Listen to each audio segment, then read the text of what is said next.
Hi, I'm Jo, part of SELF STOIC, CIC, supporting survivors, alongside co-founders Denise and Jeannie. I'm here today to interview Jeannie Brooks, author of I Am the Shame. Welcome, Jeannie. Thank you for coming today. Thank you. Yeah, so what inspired you to write this book? Well, it was my inspiration that came across due to a deep desire to speak my truth and to provide a voice for survivors.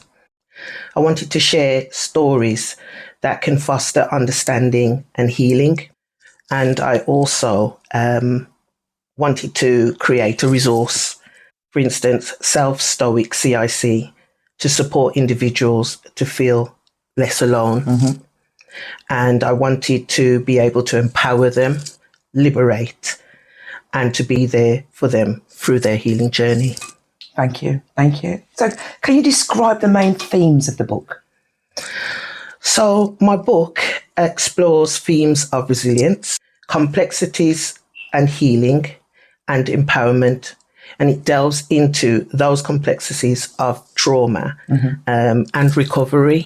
It also provides a practical tool and set of tools for personal stories and also insights to help survivors navigate their paths through healing. Okay, so in the book, what message do you hope that the readers will take away from it? Well, I hope the readers can come away with a sense of hope and validation. It's important for survivors to know that the healing is possible and that their experiences do not define them. Also, I wanted them to feel empowered to reclaim their narratives and to seek support they need.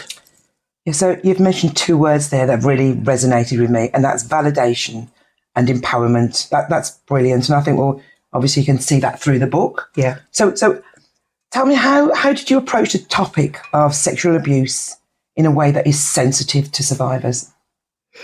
I approached the topic with great care and respect, and to ensure that the language used in my book was compassionate, but unfortunately and triggering at times, and in part.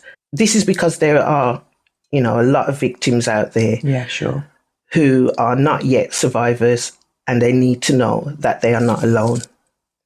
As well as that, I wanted survivors, I want them to heal through their stories as well, especially in my chapter, my own 12 to 13-year-old self. I needed to find a voice then, and I didn't have one. So here I am today through my book, using my voice to tell my story of when I was 12 to 13-year-old.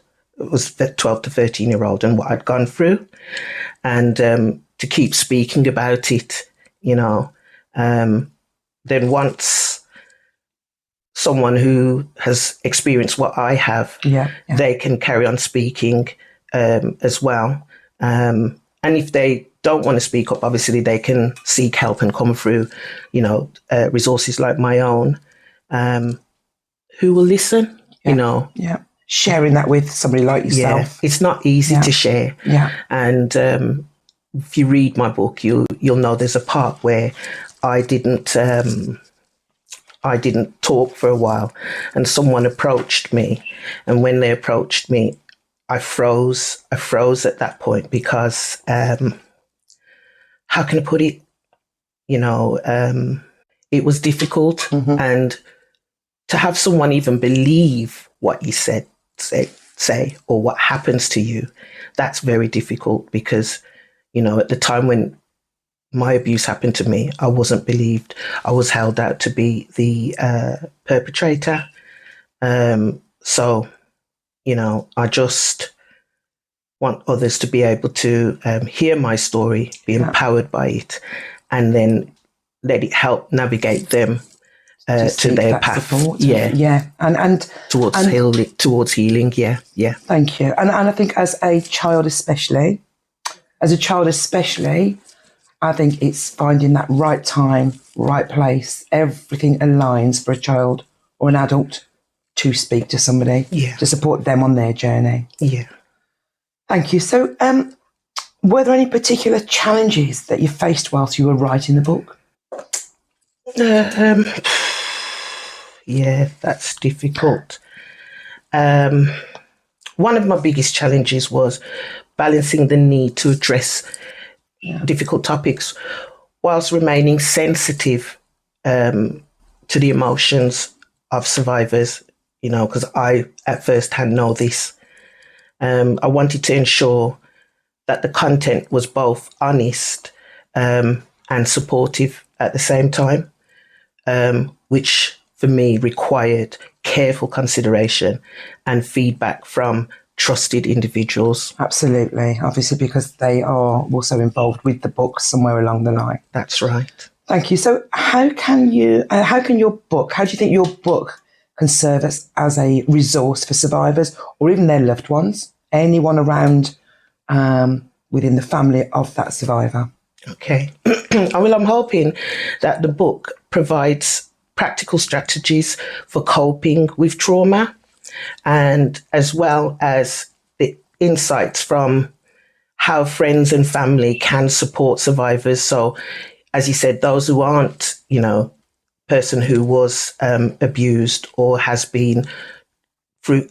gone through trauma, they would be able, if they read the book as well, be able to support, because it includes exercises, reflective questions and resources for, further help, making it a comprehensive guide for healing.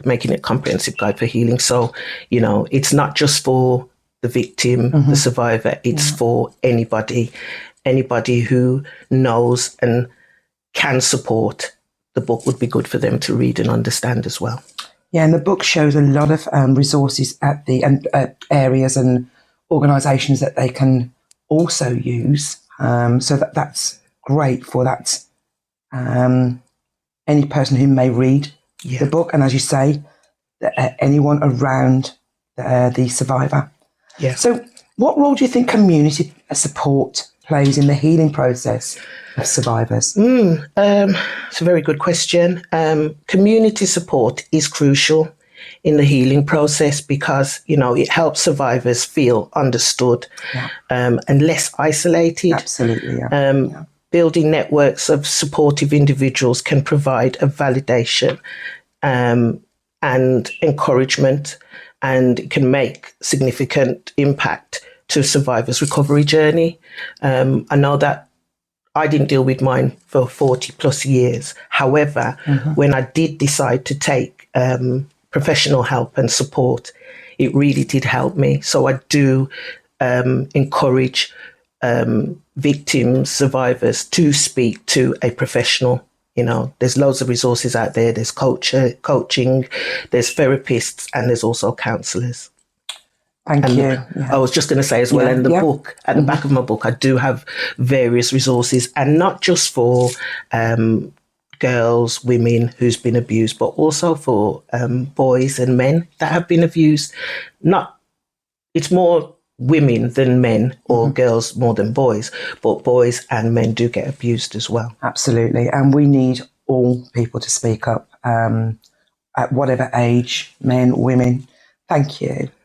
Are there, and I know we've just touched on that briefly, but are there any organisations or initiatives that you can recommend, for survivors seeking additional support? I know you've mentioned those in your book. Yeah. But yeah, if there's any that you can recommend. Yeah, I can recommend organisations like Rape Crisis, Survivors UK, my own organisation, which is SELF STOIC CIC, one of my sponsors, which is A Father's Child.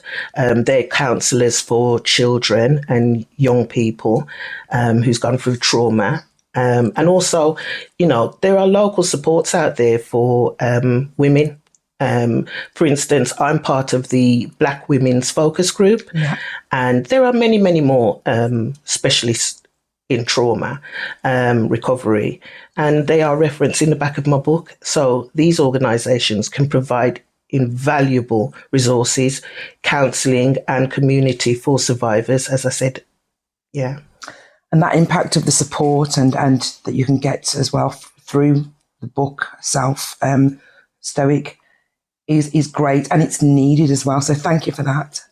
What advice would you give to someone who is possibly hesitant to share their story or seek help, or what advice would you give to them?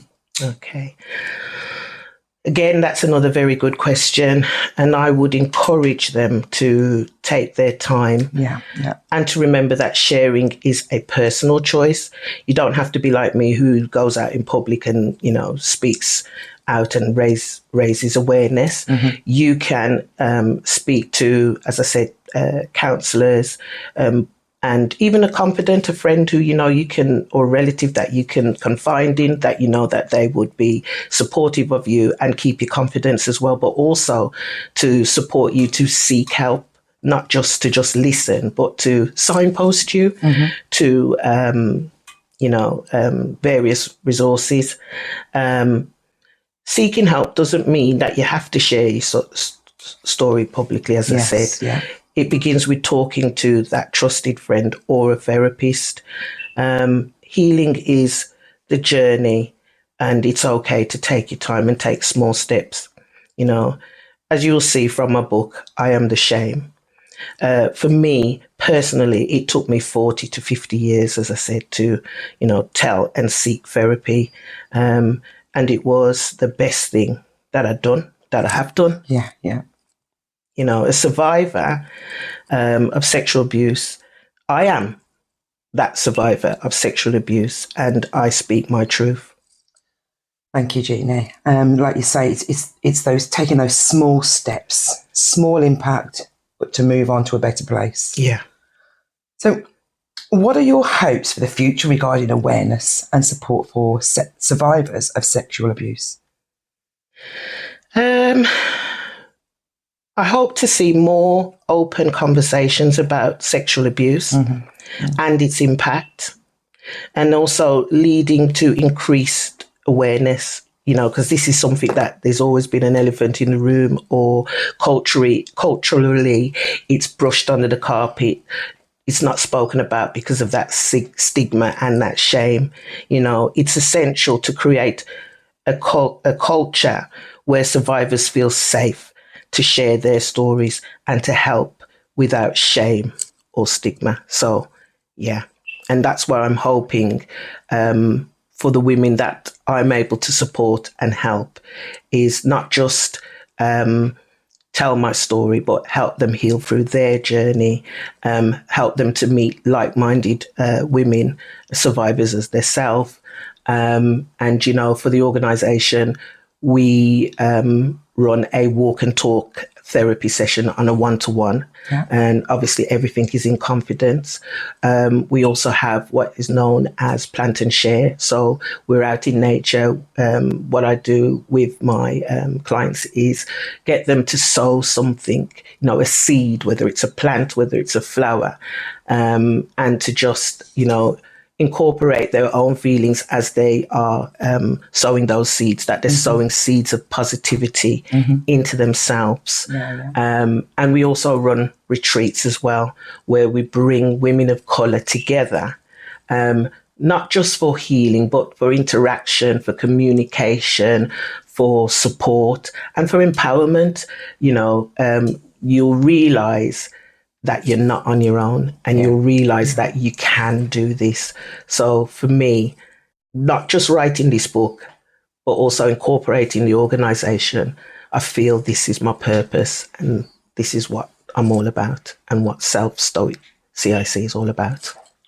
Well, Jeannie, I think you've certainly done that, and I think it's bringing it all together. There's so much on the website. I think you're doing a fantastic job for survivors. As we've said, not just survivors, but people who are also there in the environment, there within the family, who can help out. And I'd just like to say, again, thank you very, very much for your time on this. Thank you. Thank you.